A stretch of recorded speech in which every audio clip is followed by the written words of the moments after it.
ಲೇ ದೇಸಾಯಿ,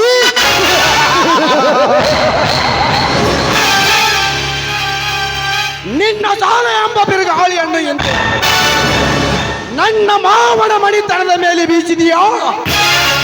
ಕುತಂತ್ರಿ ನನ್ನ ಮಗನೇ, ಆ ನಿನ್ನ ಬಿರುಗಾಳಿಗೆ ನಾನು ಚುನಾವಣೆ ಆಗಿ ಬಂದು ನಿನ್ನ ಸಾಮ್ರಾಜ್ಯವನ್ನು ಸರ್ವನಾಶ ಮಾಡದೆ ಹೋದರೆ ನನ್ನ ಹೆಸರು ಸಿಂಹಾದ್ರಿ ವಂಶದ ಸಿಂಹದ ಮರಿ ನರಸಿಂಹನೇ ಅಲ್ಲ.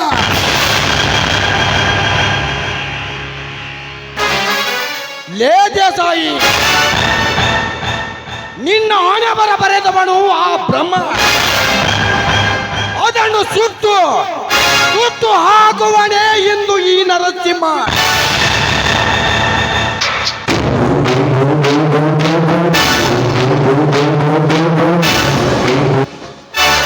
ಲೇ ನರಸಿಂಹ, ನಿಲ್ಲು ಮಗನೇ. ಲೇ ಗಜೇಂದ್ರ, ಪ್ರಕೃತಿನ ತಡೆಯಕ್ಕಾಗಲ್ಲ, ಬೆಂಕಿನ ಹಿಡಿಯಕ್ಕಾಗಲ್ಲ. ಈ ನರಸಿಂಹನ ಎದುರು ಹಾಕಿಕೊಂಡ ನರಕೊಳ್ಳಿಗಳಿಗೆ ಈ ಪ್ರಪಂಚದಲ್ಲಿ ಉಳಿಗಾಲವೇ ಇಲ್ಲ.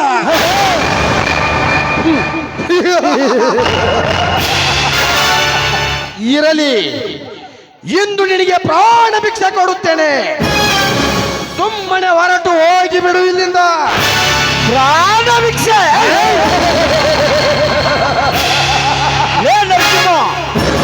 ಪ್ರಾಣ ಭಿಕ್ಷೆ ತೆಗೆದುಕೊಂಡು ಹೋಗಲು ನಾನೇನು ಕೈಗೆ ಬಳಿ ತೊಟ್ಟಿಲ್ಲ ಮಗನೇ.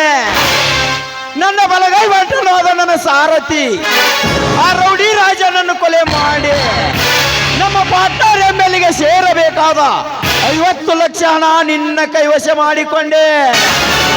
ಅದು ಅಲ್ಲದೆ ಮೊನ್ನೆ ದಾರಿಯಲ್ಲಿ ನಮ್ಮ ಅಣ್ಣನಿಗೆ ಬಾಯಿಗೆ ಬಂದಂತೆ ಮಾತನಾಡಿ ಗಂಟಲ ಹರಿದುಕೊಂಡೆ.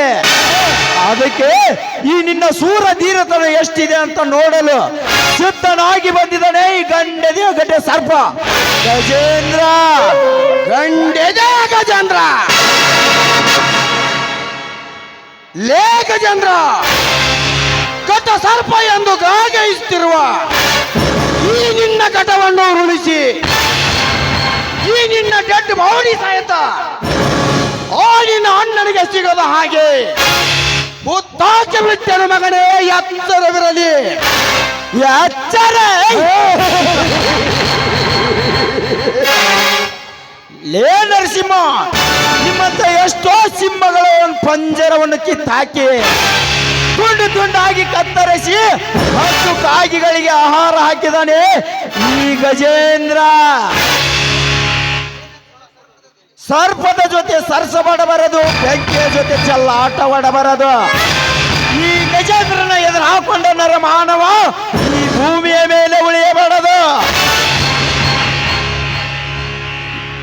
ಲೇ, ನನಗೆ ಎಚ್ಚರ ಹೇಳುವ ಹುಚ್ಚ, ಸುಮ್ಮನೆ ನಾನು ಹೇಳಿದ್ದನ್ನು ಕೇಳಿ ನಿನ್ನ ಊರಿಗೆ ನೀನು ಹೊರಟು ಹೋದರೆ ನಿನ್ನ ಪ್ರಾಣ ಉಳಿಯುತ್ತದೆ ಮಗನೇ.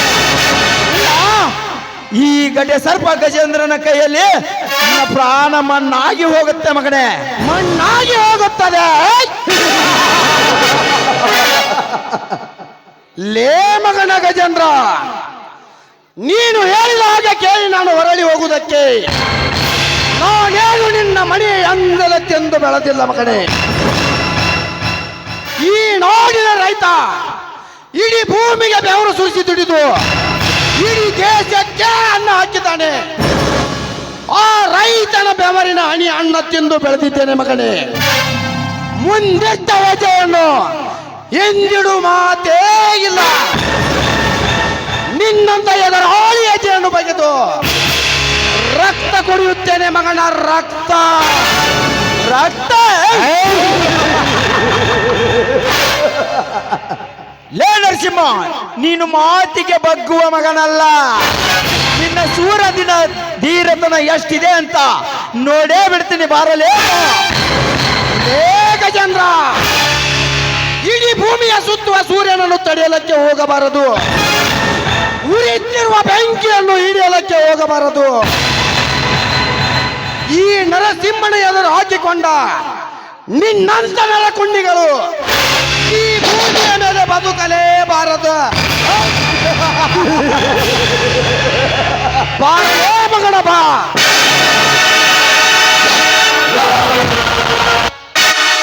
ನರಸಿಂಹ ನಿಲ್ಲಿಸು. ಏನಿದು ನರಸಿಂಹ, ನೀವಿಬ್ಬರ ಈ ಕಾಗ? ಶ್ರೀಕಾಂತ, ನೀನು ಬಂದು ಏಕೆ ತಡದೆ ಇವನನ್ನು? ನೀನು ಬರದೇ ಆಗಿದ್ದರೆ ಇಂದು ಅರಕ್ಷಣದಲ್ಲಿ ಇವನನ್ನು ಶಿವನ ಪಾದ ಸೇರಿಸಿ ಬಿಡುತ್ತಿದ್ದೆ. ನಮ್ಮಿಬ್ಬರ ಕಾದಾಟದಲ್ಲಿ ಅಡ್ಡ ಬಂದವನು ನೀನ್ ಯಾವನಲೇ ವಿವೇಕಿ ನನ್ನ ಮಗನೇ? ಮರ್ಯಾದೆ ಕೊಟ್ಟು ಮರ್ಯಾದೆ ತೆಗೆದುಕೋ. ಅವಿವೇಕಿ ಅಂತ ಮಾತನಾಡಿದರೆ ನನ್ನ ಒಂದೇ ಒಂದು ಮುಷ್ಟಿಯ ಹೊಡೆತಕ್ಕೆ ರಕ್ತ ಕಕ್ಕಿಸಿ ಬಿಡ್ತೇನೆ ಮಗನೇ. ಯಾತ್ಸರ ಅಲ್ಲಿನ ದವಡೆ.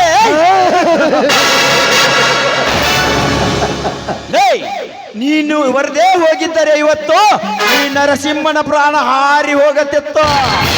ಇರಲಿ, ನೀನು ಬಂದು ಇವನ ಪ್ರಾಣ ಉಳಿಸಿದ್ಯಾ.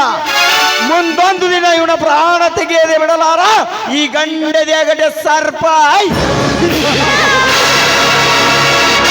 ಬರ್ತೇನೆ ಮಕ್ಕಳೇ.